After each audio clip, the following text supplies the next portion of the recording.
Okay, welcome everyone to workshop number 4. This is backward design number 3, where we're going to be discussing intercultural activities or interventions. So let's get into all of our housekeeping stuff at the beginning. Expectations. This one, of course, I'm not always going to meet. Struggling with Zoom today to get on early. If you would like to, you can hover over your name and rename your window. Oops. Of course, it always does this when I'm trying to change my name. I have to extra click on the name change window so I can do that. Have your video on unless we're doing fishbowl, but again, acknowledging that we may need to turn them off for a number of different reasons. We're going to be 90 minutes again. I'll try to stick to that as much as I can. And of course, muting our microphones when we're not taking a turn to speak. Those are our expectations. Invitations and permissions, nothing changed here. Hear and be heard. This is a brave space. Speak to each other, not just to me. But please don't freeze yourself or others in time. Permission to say it in draft or say it ugly. And of course, messing up technology has already happened. So let's continue to be consistent with that. And as always, the invitation, if you want to add anything to this, you can certainly speak up now or share it with me at any other time, and I'll be sure to add it. Our learning outcomes, we're going to be developing our own intercultural curiosity through the activity that we're doing today. So we're getting experience with a curiosity activity and how to facilitate those kinds of conversations. We're going to consider different types of interventions or activities is what we typically think of, but there are of course different types of those interventions besides activities. Explore a little bit of what intercultural mentoring is, debriefing, and other ways for facilitating the learning. And then we're going to leverage our own expertise in these facilitation skills, things we already know how to do. We're going to talk about that a little bit and what adjustments we might make based on things we already do in our teaching or working with students in different ways. So the agenda, we're going to start out with activity 4. We'll go to those different activities and intervention types, talk about intercultural mentoring, and then some of the processes facilitating and debriefing. And then we'll have a wrap-up discussion at the end. So activity 4, this is a intercultural curiosity activity, the Amazing Race, and could also be titled the Virtual Amazing Race. There are 2 different versions of this activity. It was originally created to be an in-person activity for students who are living abroad. We do this with our students who are on semester abroad. We give this assignment to them. And a lot of it, rather than taking screen captures, they go out and take selfies or just photos of these different locations. So again, with the attitude of intercultural curiosity, 2 aspects to this. One is the complexity of questions that are being asked. So certainly at the capstone, we're asking very complex questions, and then seeking out answers and being able to articulate those answers, of course, but that's the primary thing. How are we, what types of questions are we asking? Kind of at what level or what depth would maybe be the better way to think of that? Are these complex questions? And then how are we getting the answers to these? At the lower levels, there's no indication of seeking out the answer. They're just questions that might be floating around in our head that we never actually get around to asking.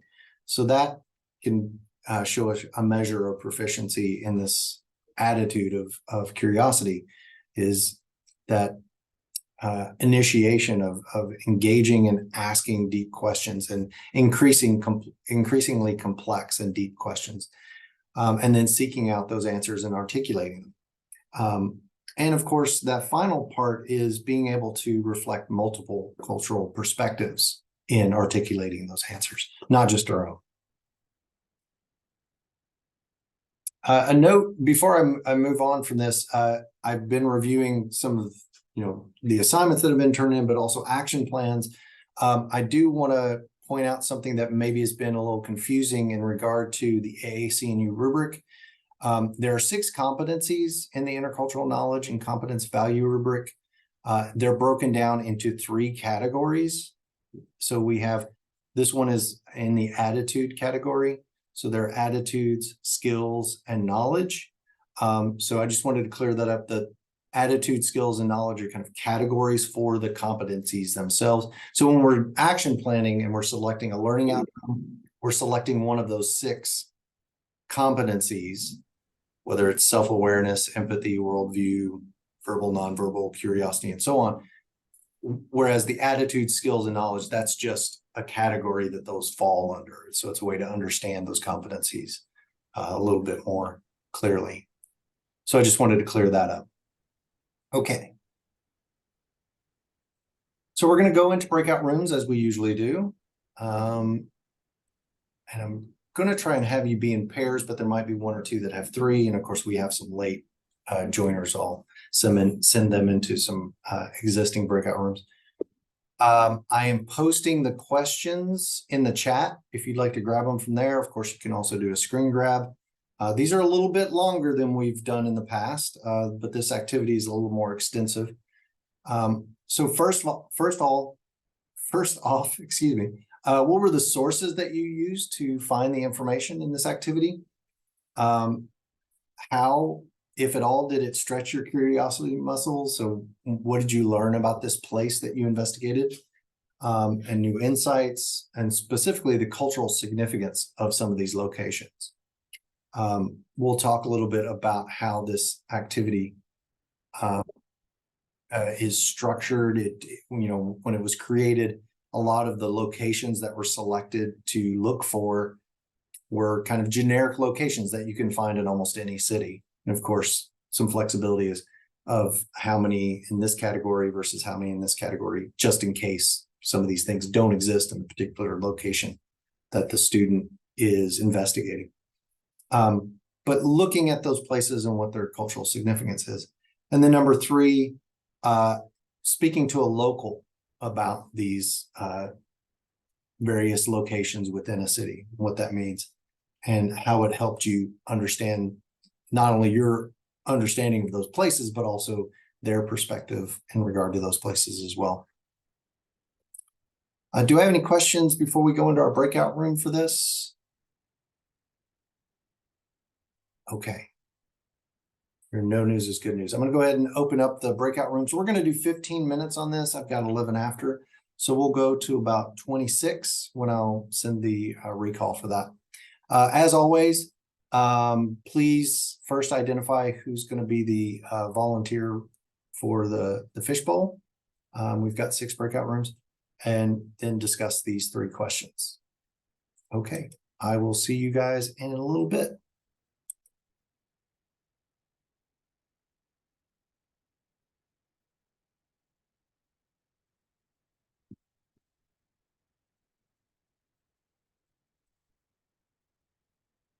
Restart the recording. So if I can have my fishbowl victims and everybody else can turn off their video.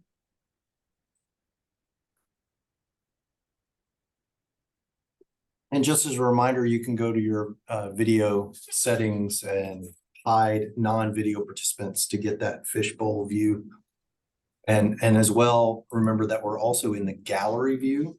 That's the other setting that I sometimes forget to mention as well.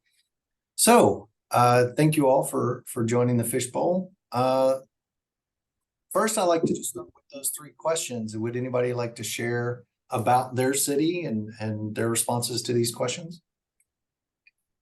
We can start with sources. Okay, so I chose Albi, France. It's a town, that's where my husband is from. I actually lived there. We're coming on 16, 17 years ago now, but I chose it because of, when I saw the assignment, that's the first place I thought of. The second place I thought of was Dakar, Senegal, but chose Albi because of the cathedral. It is a UNESCO World Heritage Site. And I was kind of looking at, okay, how have things changed, compared to when I lived there. So I went on the map and I started looking at the, different sites that we were supposed to find. And first of all, I just have to say, I couldn't figure out how to do exactly what you were asking on the map. So I just finally figured out I could take a red pen and circle things. So that's what I went with. That was the challenge for me in this assignment. I'm obviously not as technologically savvy as I used to be. It kind of the questions about how did this activity stretch my curiosity muscles? It was actually the difference between living in Albee and looking at it more like a tourist and thinking about what was there and the things that I was looking for. So for example, I knew where the hospital was in Albee, but relative to the cathedral, I'd never thought about it. And so, I looked where the hospital is and where the cathedral is. I'm like, can I actually walk there? Yeah, it's an 11-minute walk. I can do that. I never thought about something like that. So just, looking at where things were relative to the cathedral as opposed to relative to my house. And what is it that people go to look at and what is it that they need? So for example, we're looking at pharmacies. I'm like, yeah, I know where pharmacies are in Albee, but relative to the cathedral, not sure. But it's just this whole thing about where things are relative to the cathedral and what a tourist would be looking at compared to myself having lived there. Let's see, the cultural significance of the item I researched is huge. It represents Catholicism. It was built in the 11th, 12th, and 13th centuries, and it's still standing as well as the old Albee.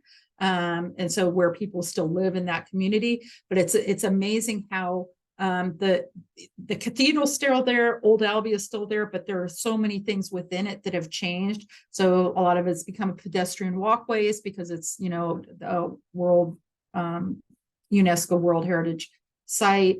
And then talking to my sister-in-law about this, the significance of Christianity and Catholicism in France and in Albia, there's people are pretty much non-religious, but religion is still very important to them because it is part of their history. They don't live it in their day-to-day life, but if that were to go away, it would be the something huge. So it represents Albee, it represents the culture as a town, how it got here and so on. And so it's very important. And let's see, did it align with my understanding? I would say yes, because I know that when I lived there myself, I didn't think about the cathedral every day. The same way as when I lived in Chicago, I didn't think about the Sears Tower. I never went in the Sears Tower the whole time I lived in Chicago. I went to the Sears Tower when I went there to take family and friends there. So I think that it's something that is there. It's there, but it's not something that as you live there that it's something that you're thinking about. But it's huge for the tourists and about the history of Albee. Thank you, Heather. A couple of comments. Number one, as a child of the 80s, I really appreciate that you refer to it as the Sears Tower. It will always be the Sears Tower to me. I don't even know what they call it now. Well, it's the Willis Tower, but I actually saw a video of somebody calling a foreigner calling it the Willis Tower, and somebody just hit his phone and whacked it. I was like, no, that's not. It's the Sears Tower. I appreciate it. So thank you for saying that.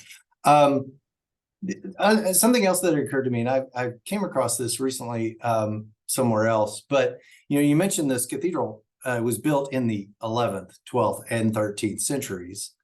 And this is something that it was, I don't remember the context of this discussion, but it was talking about this exact phenomenon that we don't really do this anymore. We don't build things with long-term future in mind. I mean, and the point to be made here is the people who started building that cathedral knew when they started working on it, they were never going to see it finished in their lifetime, that it would be their children and their grandchildren who would get to attend services there. We don't really do that anymore. And that's a cultural change, a generational change that is quite dramatic. People living in that time, they had that perspective of time that we no longer have, or very few of us have today. So that's something that just, from doing this activity can kind of lead to additional curiosity and different topics to discuss. So I just wanted to touch on that. So thank you for sharing that one. Who'd like to go next?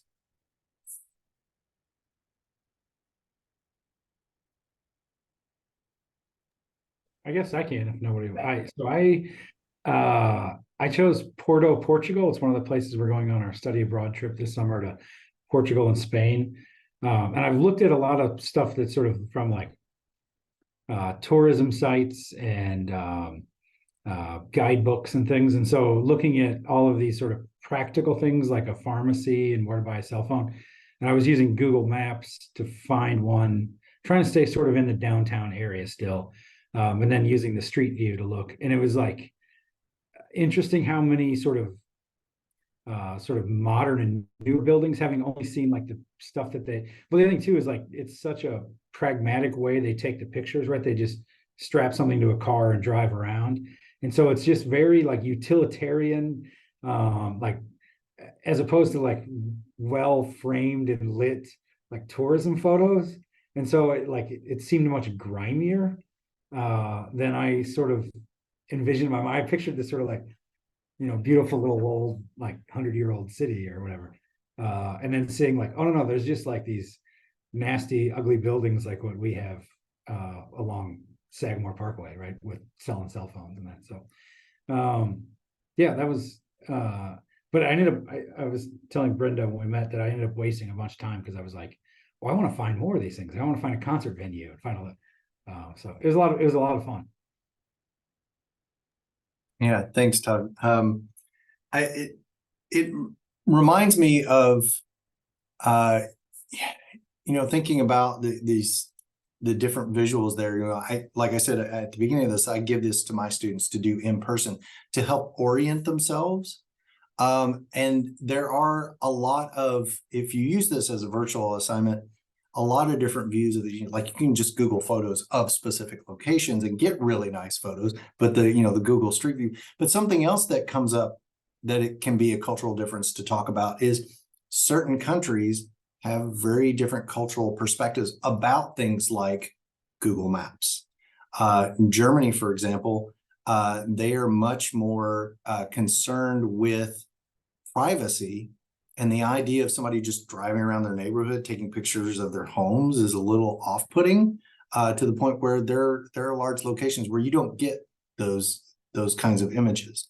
Whereas we kind of just embrace it here in the United States. Like, it's like, oh, they can take a picture of any street they can drive down. It's public. It's a public space. They can take pictures of anything. So that's, and different cultures have different views on that. There's also a lot of, like, if you were to go Google Maps with like Chicago, for example, there's a lot of those touristy locations. They have those little 360 spheres that you can go inside and kind of look around. Those can be really interesting. But the fact that I've now had Heather, who did a location that was a home to her, and Todd, you were looking at your target location. That's something else you might consider with this activity in your students, having them research where they're going or a virtual exchange that they're partnering with versus, okay, now do this as an outsider looking at your hometown. Because you already have your own personal associations with those, but what do others see in those? It's just an idea that popped in my head. So, okay, I'll shut up now. Who'd like to go next? I can go. Yeah. I'm not a very good student. I kind of follow directions, but not fully. Because I went on a bird walk.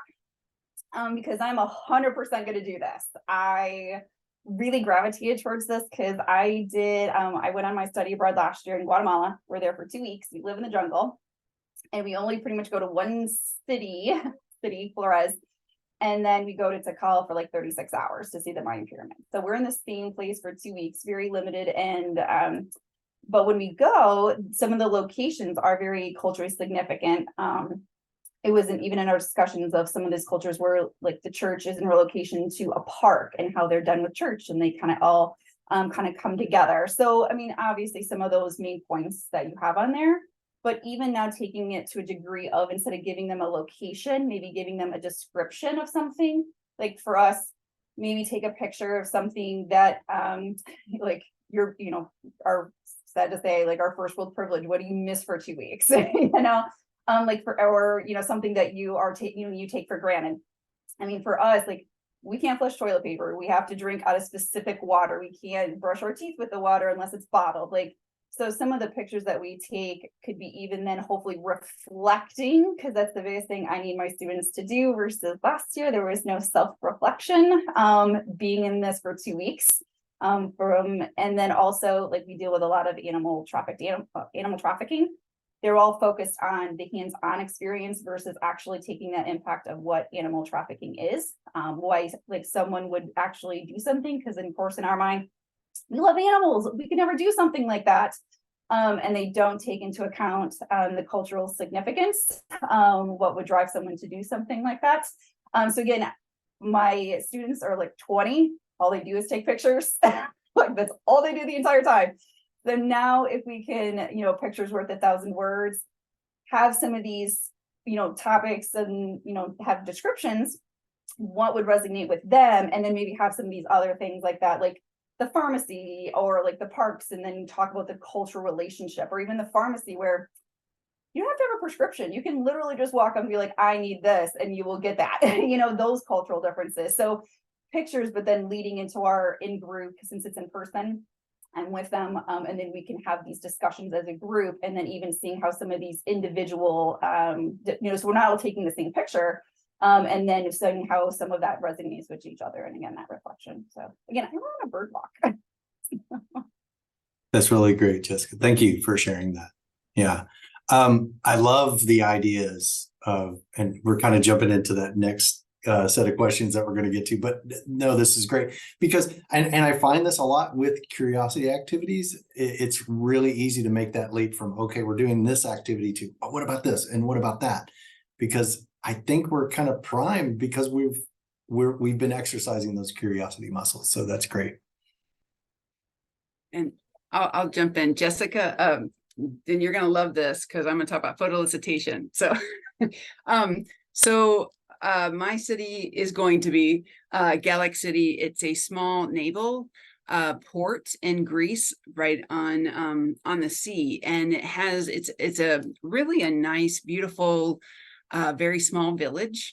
But what I've done in the past is I do a kind of a scavenger hunt with them, and so there's a community olive press, which is now turned into a restaurant. But if you go there, they'll tell you about the press and how the communities and all the different villages would come together. And then however many pounds of the olives, that's how many liters you would get. And so even though it's a restaurant, if you go there, they're going to talk to you because it's such an important part, because olive oil is life, right? The naval port, it was historic. There's a museum up on the top, so it's a very hilly village, and up on top is the church and the naval museum. And so that's one of the places I send them to, because it's the naval, that port represents victory, victory with a lot of different countries, but especially with Turkey, and so that is really important. They're very proud. It's a sense of pride, even though it's been hundreds of years. It's very much a proud moment, and they want to talk and communicate with you about that.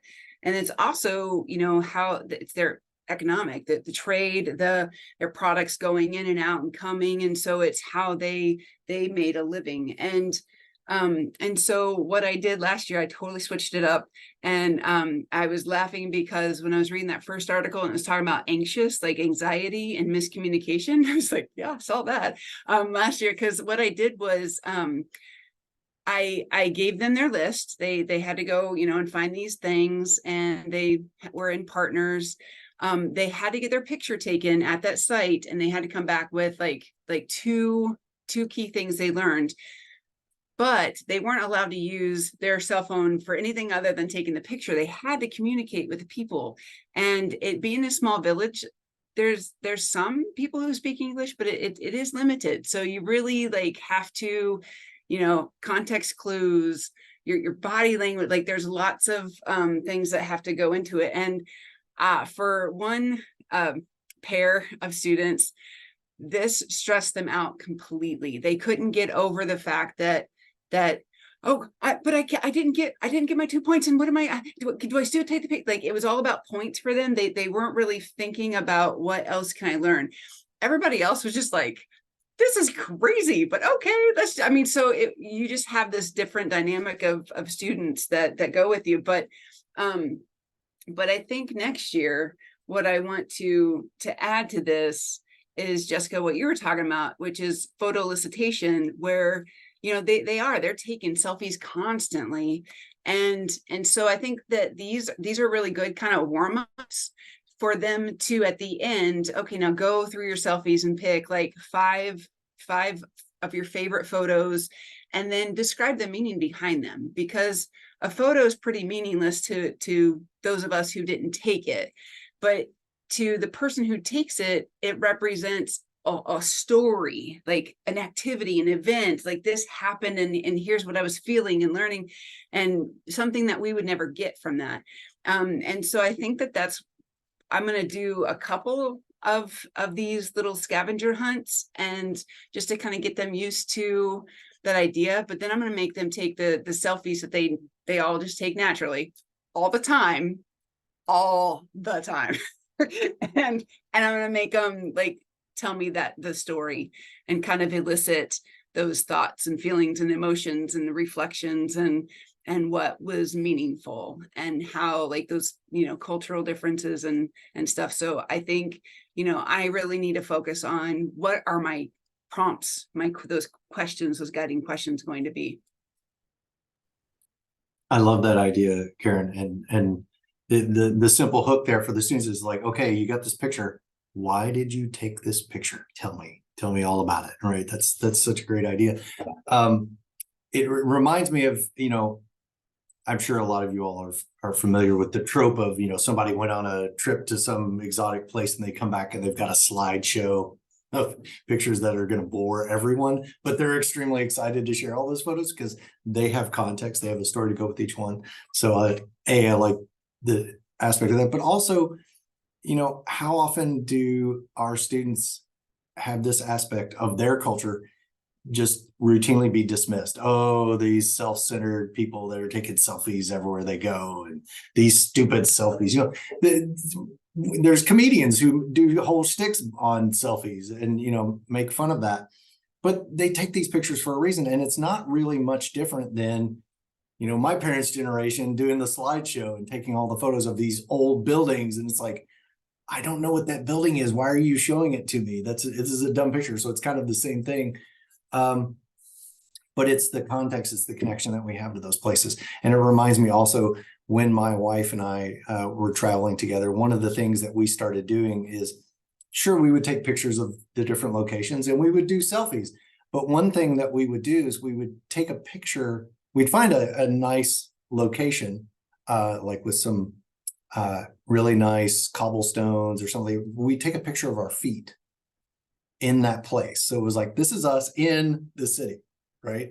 So it was kind of like an artsy view on that, but it meant something to us, that it was like, not just this is what was around us and what we saw, but we were in that space. And I think I talked to one of you, I don't remember which one, about the idea of, I think the program's really about literature, but about reading passages in the locations where those texts are set, where they're taking place, the embodiment of being in that location and having that connection to that artistic work that is trying to represent that.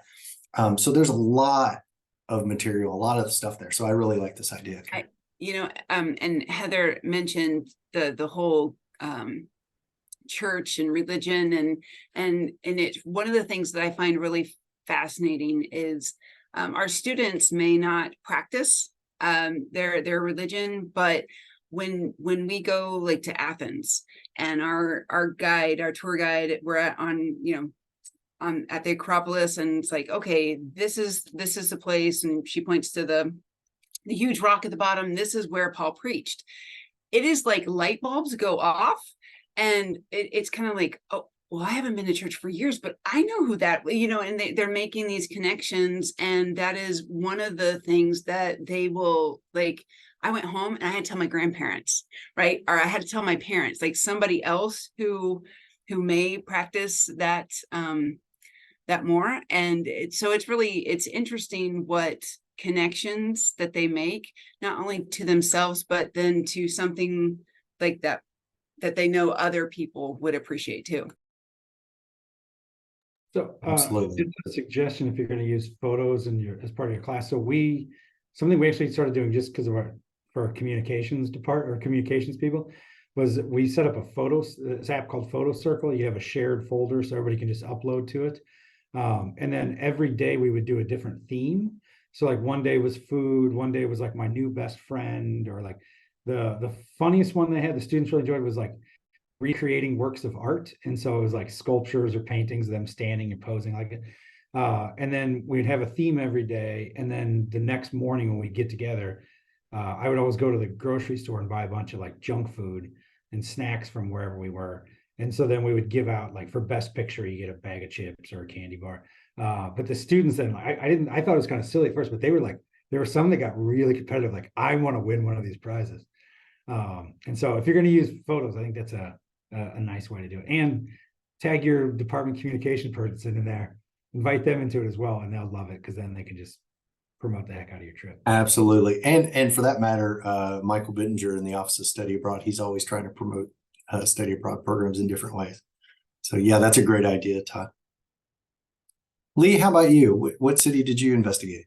Right. I'll try to share my work with you, but I was just thinking, because building on all you guys, can you see my? Okay, all right. So I was exploring the city of Taipei, which is where our upcoming study abroad program will be based.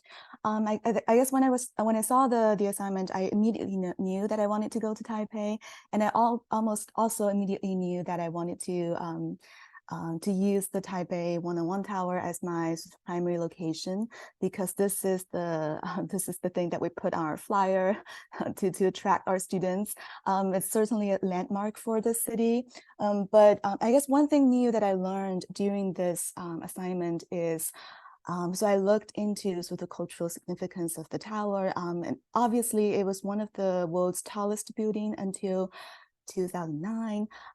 It was a celebration of sort of Taiwan's emerging and sort of, growing prosperity in the early 21st century.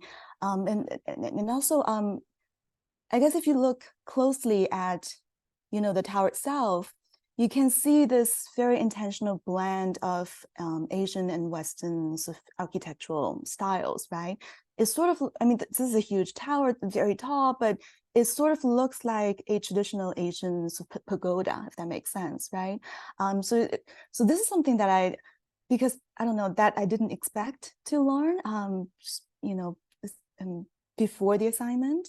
And also, I thought I knew what was going on, or what might a tower like this contain. For instance, we all know that the lower levels will be a large fancy shopping center, right? And then obviously at the top, there's going to be an observatory. But another thing that surprised me was right next to the entrance of the observatory, they have this very interesting display of eminent individuals or products or sports people who are considered to be the pride of Taiwan. And the term that they used right here, the pride of Taiwan, is literally sort of the light of Taiwan, or Taiwan Zhiguang, which is a term that I often hear from my Taiwanese friends. So whenever we get into a debate of, which side of the Taiwan Strait has a better product, or has better technology in a certain area, they would say, oh, we have this in Taiwan, and that's considered to be the pride of Taiwan. So I also looked into sort of the conceptualization and the use of that term, and it's obviously a very important term in the official discourse of the Taiwanese government. Another thing is, as you can see, this is a very large public park in the city of in the center of the city. It has the Sun Yat-sen Memorial Hall, which is the founder of the Republican Party, and the architectural style for the Memorial Hall is very traditional. It's inspired by sort of traditional Asian palaces, right? But in juxtaposition with all these fancy, modern, Western-styled skyscrapers next to it, this is, I guess, for students, this might be something quite new, or I guess different. So this is, I think, a common theme that I've been hearing from my other members in the group as well. So both from my other colleagues who are exploring a town that they are very familiar with, right? Either their hometown or some place they've lived in for more than 40, 50 years. But once you are being given an assignment like this to explore this a certain location and to really look into so the significances and the new changes in a place of familiarity, very often we are surprised by what we see. It's just right that element of unfamiliarity, which is the new discoveries that we find in the process. I think that's a learning process. And it's definitely something that we can introduce to our students. And we're also talking about sort of potential applications of this assignment. I was thinking, well, number one, we can do this during our pre-departure orientations, just to get them to be more visually familiar with I don't know, like such as what banks look like in Taiwan, right? Or what the metro station looks like in Taiwan, what other public transportation methods are available to them, right? Maybe they can use them. So for practical reasons, but also building on what you guys were saying, we were doing these daily reflection journals. And I think it's possible for them to do a photo journal, or at least incorporating, pictures into their journal, so that they have something concrete that they can raise questions and write reflections about. Okay, all right, that's pretty much it. Thank you, Lee. Yeah, this is a really great example of how this activity can be used, and a really it allows to have those conversations about the intentionality behind architecture, which is, kind of a big built-in part of this type of an activity where you're having them go to these architectural locations. And looking at that tower, that sure, it's extremely tall, so it already has this kind of superficial importance associated with it, that it's a very tall building. It houses a lot of different businesses and serves a lot of different functions, but the intentionality of putting the light of Taiwan right there at the building at its feet lends additional deeper cultural significance to that location as well, which was very much on purpose. They wanted that building to not just be another tall building, they wanted it to be a cultural touch point for the Taiwanese people. And of course, there's the business side of tourism, of course, it serves that purpose as well. But this kind of an activity allows to have those kind of conversations about the choices that were made in architecture and building a building in a certain location, but even talking about, where the banks are located and the pharmacies and in relation to other locations, and understanding the way the cities are laid out. You can have a lot of these different conversations around this activity. So thank you all for sharing in this activity. I'm going to go back to sharing my screen because I do want to do the debrief for this. How do we feel doing this activity? And are we seeing the PowerPoint again? Okay. And everyone else outside the fishbowl, you're welcome to come back and join us. How did we feel doing this activity? And I'm going to throw out one that I'm sure probably a few of you felt maybe this was an overwhelming one. This was a lot. So I'll throw that out there. And I also want to,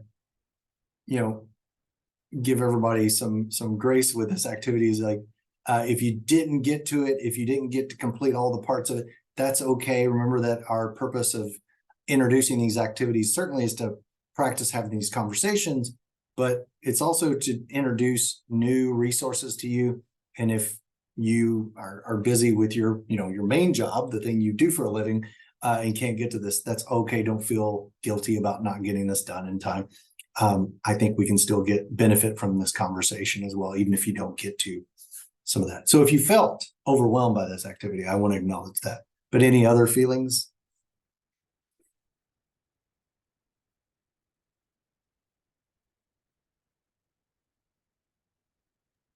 I felt kind of I always get excited to kind of diving into wormholes all the time anyway. And so it was just kind of fun to have an excuse to do it about the trip I'm going on. Okay. Thanks, Todd. We can definitely discuss these further.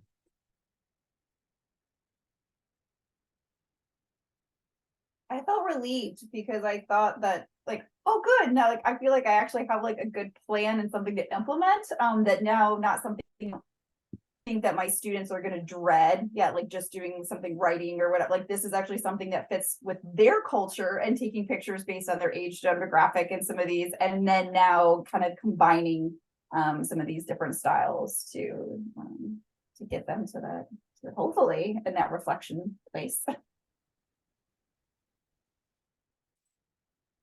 Yeah, and thank you, Jessica, for that. Yeah, I'm glad you enjoyed it, and I hope your students will enjoy it as well. So that's really great.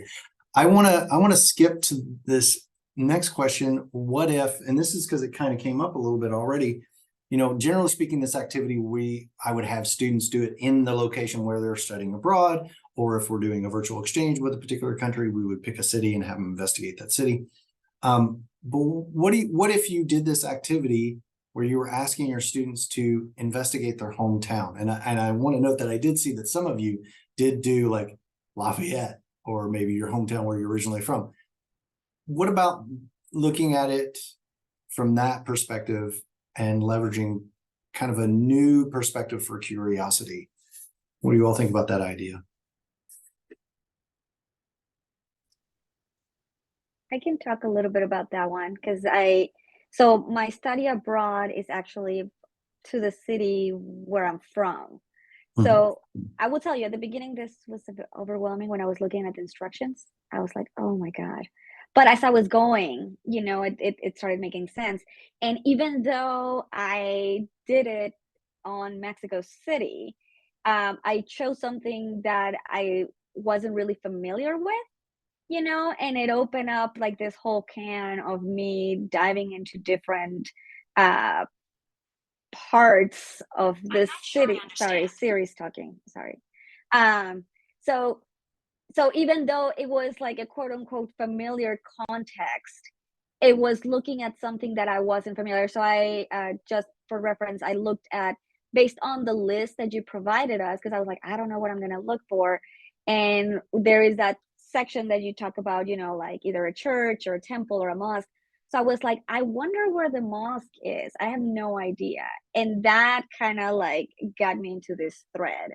So I think even within a familiar context, even if it's in a local context, I think, when I'm thinking, hearing everybody in the fishbowl talk about different ways, they use something similar or how they can modify this. And then thinking about even my own students here, a lot of them are doing their field work in neighboring towns, like Frankfurt, where they don't really tend to go, to kind of explore the community there. So I think it's a great way to be a little bit more localized on the surrounding areas, especially in my work I work with pre-service teachers, for them to get to know a little bit of the demographic and then the communities that they're going to be working once they finish. So I think this is a great activity. Thank you, Brenda. Yeah. That practicing that objective perspective of looking at a place that you're already very familiar with and you already have a lot of personal connections to, looking at it through a different lens, looking at it from a different perspective, allows us to investigate our own cultural identity a little bit more, especially in relationship to a place. And it reveals some things that maybe just never thought about before. So I think this activity can do that as well. Other thoughts about using an activity like this to explore your hometown as a foreigner?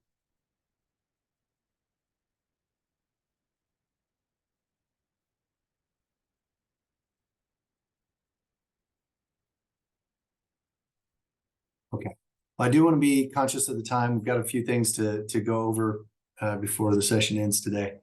I'm going to skip over the pedagogical debrief because I think we've done quite a bit of conversation about how would we use this, what are some things to think about, because I think you all have some really great ideas. So thank you for sharing that. And as I noted earlier, learning can happen at the stage where you're doing the activity and doing that research and learning about the place. Learning can also happen as you're having the breakout room discussions, and they can also happen at this stage in this kind of group debrief, wrapping things up as well. So keep that in mind when you're doing intercultural activities with your students. Sometimes we focus so much on making sure, did they do every part of the activity and did they do everything? Did they follow instructions and all of this? Learning can happen elsewhere as well. So if they miss something, we can just kind of go with the flow and go on to the next part and see if they can pick it up there as well.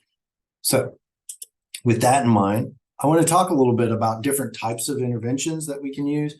The most common one that we use in intercultural learning is the experiential activity. And that's just what we've been doing in each of these workshops with different activities, whether it's a worksheet that is really getting the experience of reflecting internally in order to answer those questions and better understand things like abstract concepts like communication style that we can, explore a little bit. So they can be worksheets, but they can be something more like The Amazing Race. And it can be a physical experience where you're going out and doing things. And one of the things I really like about the Amazing Race, whether it's virtual or in person, is having that aspect of ask a local, speak to someone that's there. That experience is extremely valuable. But a number of you all have touched upon reflection activities in discussion board conversations and just looking at that, using journals, daily journals to have students reflect on that, and thinking about the Kolb learning cycle of having experience, doing things, but also balancing that with reflecting on those things. And I want to highlight Andrew Wilcox because he kind of called out, this is very reminiscent of learning styles. Visual learners, auditory learners, and how that's kind of been debunked over the years. And he's absolutely right about that. And what I would say is that these different learning styles and the Kolb learning cycle and these different ways of learning, it's never one and forget the others. Like this person is only this kind of a learning style. It's rather finding a balance of all of these things to get the most to get the most learning out of what it is you're trying to do with the students. So I agree with his assessment that, if you just focus on one or just identify a student as learning in one way, you're kind of missing the mark. You need to have all of these different ways for students to engage with content and learning. So I agree with that. And reflection is just one of those, right? But it is a very valuable part of intercultural learning, having an experience and then having an opportunity to reflect on it, both collectively in a group, so doing a debriefing reflection on the activity, but then having time to individually reflect. And we do a lot of that even subconsciously. So having time between the experience and reflecting can be valuable as well. There are icebreakers, the very short activities in the intercultural world, and specifically from Dr. Tyagi, from whom we got the Tyagi debrief. He created a series of jolts. So that's kind of what we call intercultural icebreakers. This one in particular, the birds of the feather, I wanted to highlight because I thought it was a really great one. But basically the idea is you can do a kind of a deep dive into some intercultural competence stuff very quickly in a very, very short activity. So this is the entry for birds of a feather. If I go to the learning objectives, recognizing different talents, perspectives, backgrounds, groups, understanding benefits of forming diverse groups. So this is a little bit about diversity, but it's also about, what individuals bring to a team. So it's also kind of a team working activity. And I really like doing this with students to demonstrate the importance of diversity and different perspectives in teamwork. And you can do this in person, but I've also created a virtual version of this in Miraboard. And the idea is you have different images. Let me try to get some of this stuff out of here so I can zoom in. Is everybody seeing the Miraboard? Can I get thumbs up on that if you're seeing it? Not seeing it. Okay. I may have to stop sharing and share a different screen here. Okay, let me try this again. Yeah, here we go. So I was trying to show my browser and forgot that I couldn't see it. So this is the tool as it appears in the toolbox, and I was mentioning the learning objectives. But I've created a virtual version of this, if I can grab it,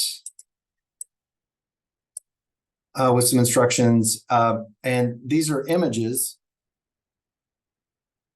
And there's very little instruction given other than go pick a card. So everybody in the group picks a card and then moves it into a location. And that's the way that we're forming a team. So these 5 individuals grabbed these cards and moved in. And whatever method they might have used for selecting the image, and I suspect, oh, these 2 people picked it because they were blue, and somebody else over here was already blue, so they moved a blue one over there. And the same thing with green. So they were maybe going by the color coding. But some of them might notice, oh, this is more architecture. So maybe that's how we're supposed to group ourselves. But they're given no instructions about how to do this.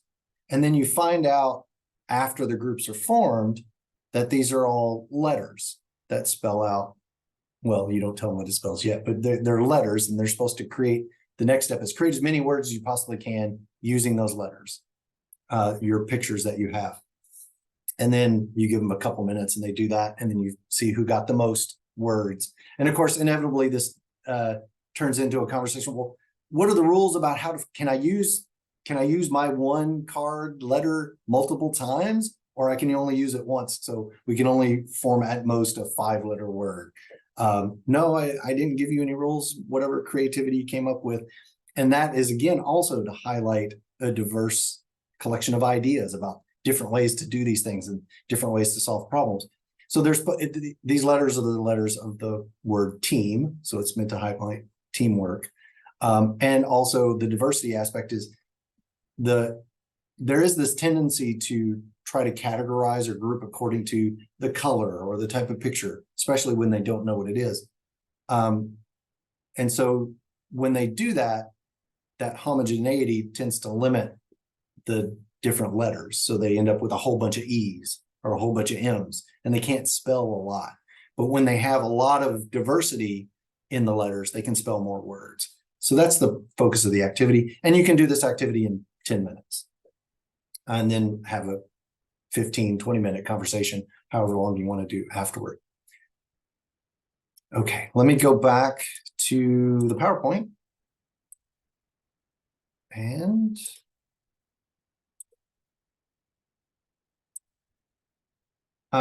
so going beyond, an icebreaker to a longer experiential activity, but you can have whole units of instruction or lessons around a particular intercultural competence.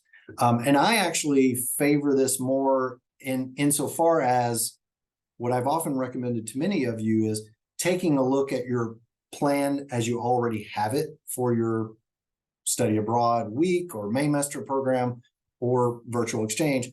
The things you want to do disciplinary in your own discipline, those learning outcomes, so those activities that you're doing to focus on your discipline, or the location that you're taking them, that they're engaging with, you're going to have activities around those.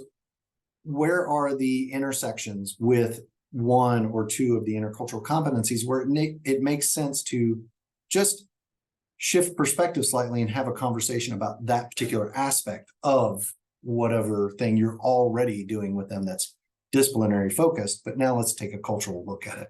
And it's location specific. And while we might be learning some worldview stuff like history and politics, taking a slight shift and thinking about, so if we were focusing on, for example, openness, how is this different understanding of the experiences they've had historically shaped their way of viewing the world, and how can we be open to that and not judgmental? And so taking the things you're already planning, you're already doing, and just finding a way to, take a different look at it through the intercultural lens. And that can be kind of woven throughout an entire unit of instruction. So these are just very common ones, but they're by no means the only ways to introduce intercultural learning into your program. We've already talked about using assessments. It's certainly another way to do that. So this is my own kind of hypothesis. Yeah. Can I ask a question about debriefs? Yes, absolutely. So can you tell us a little bit of the logic behind doing sort of the fishbowl approach and maybe how we would do that in person? Like, yeah, so it's the reason for the fishbowl kind of came out of this, doing a Zoom where you've got a bunch of windows up on the screen, and we talked early on about Zoom fatigue. Doing a fishbowl where you only have a few people on the screen allows everyone in the meeting to just focus on very few images instead of a whole bunch, which is much less taxing on our brains. So that's where it originally came from.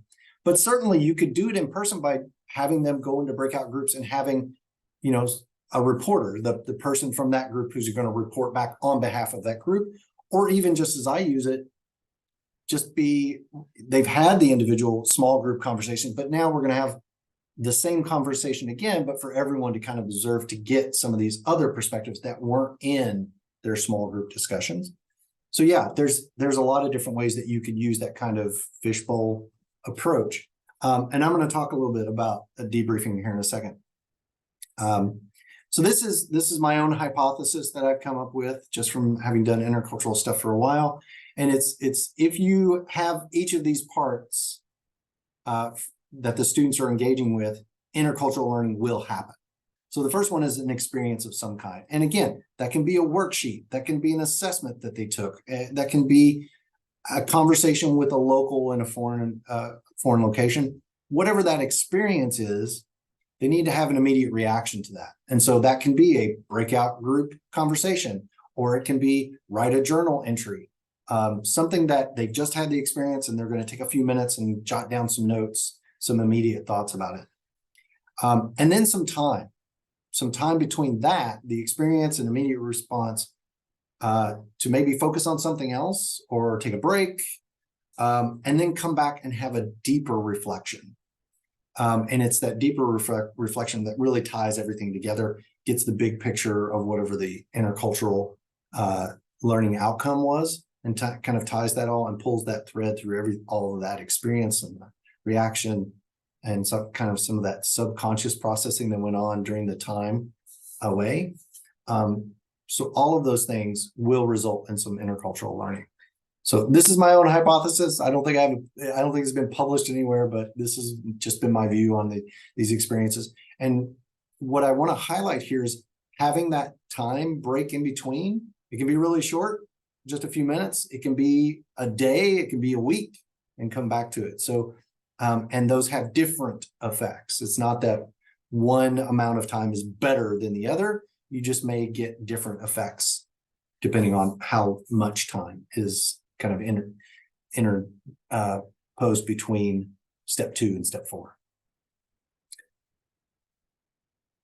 So the deeper reflection, though, is really integral because it is that guided facilitation where you as the instructor are kind of helping them make the connections between what they experienced and what their reaction was to it, and their peers, what they're seeing as well. So some things we need to do to help our students develop interculturally. So the first thing I think a lot of us already know to do and that's immersing students in difference. But it's important to do that part of the time and give them support. Remember that challenge and support model. We don't want them to get so overwhelmed. We don't want to leave them in that difference by themselves for too long, because they will go into the panic zone. They will get overwhelmed, and then they're not learning anything anymore. So really paying attention to what is an appropriate amount of time for them to be left in this difference, and what support do they need? Like, do I need to prepare them to go into this? Do I need to give them a resource to have with them while they're experiencing this different thing? And is it the time limit itself is part of the support? Hey, at this point, I want everybody to stop and we're going to come back together and have a conversation. Encouraging the students to reflect, not only having reflection assignments, but just telling them, hey, this is a good thing to do from time to time. Reflect on the experiences you're having. Take a moment and just soak in the environment where you are and think about that. What does that mean for you?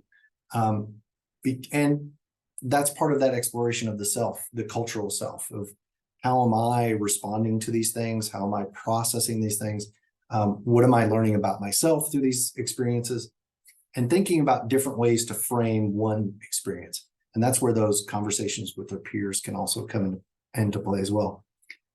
So teaching them how to reframe, leveraging those different perspectives that our students have when they come back to that large group, debriefing of an activity, or an end of the day wrap up if you're doing a study abroad.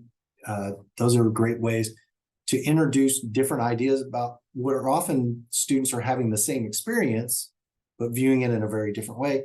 And then you can bring in that foreign perspective for them to help them reframe as well. Not just the different ways that their peers are reframing, but the way locals frame an experience that like that. And I wanted to highlight this part from the experiential learning cycle, allow silence to happen. My former dean, Mike Brzezinski, was an expert at this. He would put out a question and he would count to like 30, which I cannot do. Culturally, and that's a cultural thing. We're conditioned to like fill the silence, and our students are too.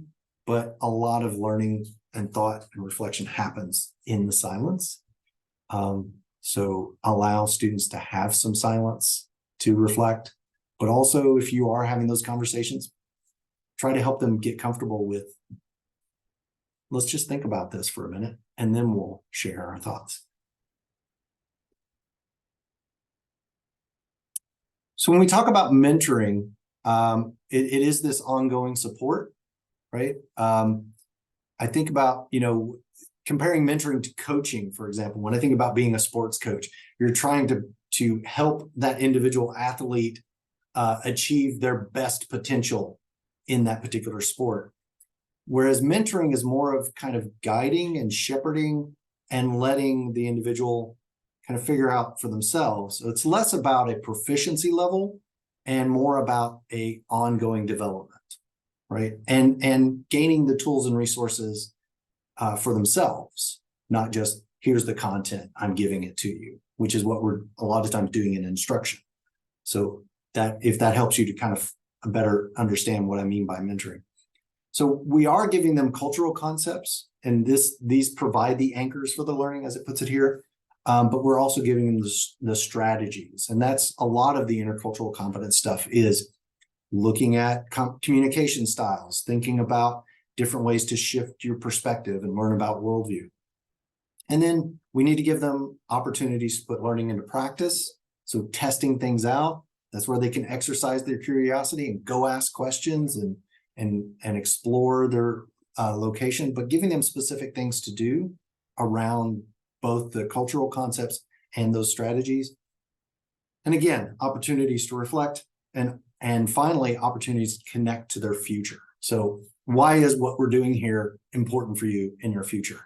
So the easy go-to is when you get out into the professional world, how is this going to be a value add that you have, having had this experience? So that's always really good to help the students, especially with buy-in. Why is this stuff important? Well, it is important for you down the road. So talking about debriefing, there's different ways to debrief. The Tiagi method I really like, but there's a simplified version, the what method, which is you ask 3 questions. What happened? What was it? Tell me, describe the thing we did. So what? Why did we do it? Why is it important? And now what? What did we learn from it? So those are all things that are in the Tiagi debrief, but it's just more compact, shorter way of debriefing. And there are different debriefing methods out there. But the one thing they all have in common is getting students to do this deeper reflection and making broader connections to that initial learning experience and immediate reaction. You did this thing, this is what you thought about it. How does that connect to the big picture? And that's what we're trying to do with the debriefing, to dive deeper and draw connections for our students.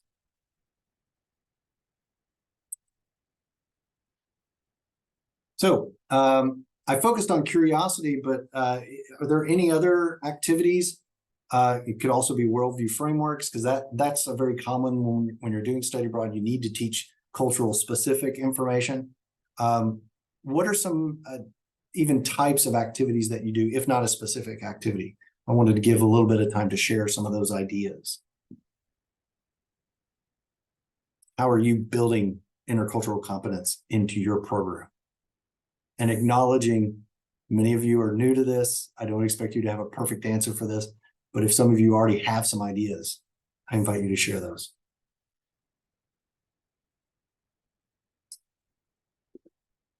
And they don't have to be curiosity or worldview. Well, I'll just start then. I am very new to this sort of thing, but I'm gaining a whole lot out of this, Dan, and just the discussions we have. The photo circle thing. There's just a lot. I'm worried about our course even making, having enough students to make it worthwhile.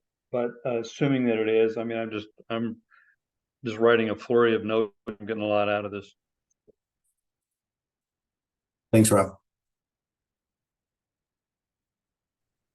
For my study abroad, I plan to do reflections. There's going to be 5 reflections throughout, and those reflections will actually be used for the cultural aspect of a final project that they're going to be. It's an engineering project that they're going to be working on, but the reflections are supposed to help them think about the culture, being culturally aware when looking for a solution to a problem within that culture. So, for example, I was in Taiwan in June, and the engineering problem was water. And you have companies like TSMC, the big semiconductor companies, who need an enormous amount of water to be able to produce the semiconductors. But at the same time, the farmers need water, and there is a limited supply, and people who live, on the island. So culturally looking at water and trying to find a solution on, for both sides of the coin. And with those reflections, learning more about cultural identity, learning about, why, not just, okay, well, we have a solution and we're not taking into consideration any of those. And so that's to stimulate the curiosity is going to mostly be within the visits, and then having reflections based on those visits. Yeah, Heather, that's a really great example. I'm reminded of waterworks that were being done in the Middle East to help bring water to these villages, and they kept having problems because the locals were destroying the pipes. And come to find out, it was the local women. They were upset about, in-home plumbing because the water well was where they went to socialize. And so you're cutting off their social life. That's it. It was the exact same thing in Africa. The women had to go to a village nearby to get water, and an NGO came in and offered in this village. Saw the village chief offered to dig a new well. He was all for it, and the women were very upset because that time that they were going to the well in the next village, they had time to talk to each other and were not expected to be at home, working on other chores. It was their social time. That's probably the example I was thinking of, but thank you. Yes. And we need to take those cultural things. There's a technical solution, but we need to address cultural aspects in order to have an effective solution. Yeah. I'm going to leave these other 2 questions for you all to just kind of ponder and consider as you're selecting activities for your program. How you help students reflect on intercultural experiences, and how to help them recognize and address stereotyping, both of themselves as Americans, but how they might be stereotyping the people that they're engaging with abroad. But I do want to, once again, I'm going to stop sharing just for a second to bring up the digital toolbox again to just briefly share how this can be effectively used. Certainly you can do a keyword search, but I would start with, you know, you can start with group size, you kind of go through this list, but the main thing is, if you want to look for an activity, an experiential tool, do you want it to be one where they have to get up and move around to do the activity, or or not? Maybe if like you're thinking about, I need an activity to do while we're on the bus and they can't move around a whole lot. So it might be situationally dependent, but you could just start with leaving these blank. But you can specifically look at as one of the competency areas that you're focusing on as a learning outcome, and then search within that. And there's additional filters that you can use. And then you can look for ones that already have lesson plans and downloads and things that might be useful to your specific topic. Okay, I want to be mindful. We're at the time. And I know that some of you all have to go. Well, where did my PowerPoint go? Kind of disappeared on me.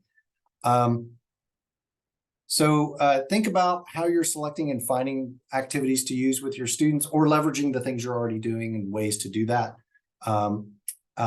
Remember, post-workshop reflection, go back to the module to do that, explore some of the resources there, and then start working on the next set of modules.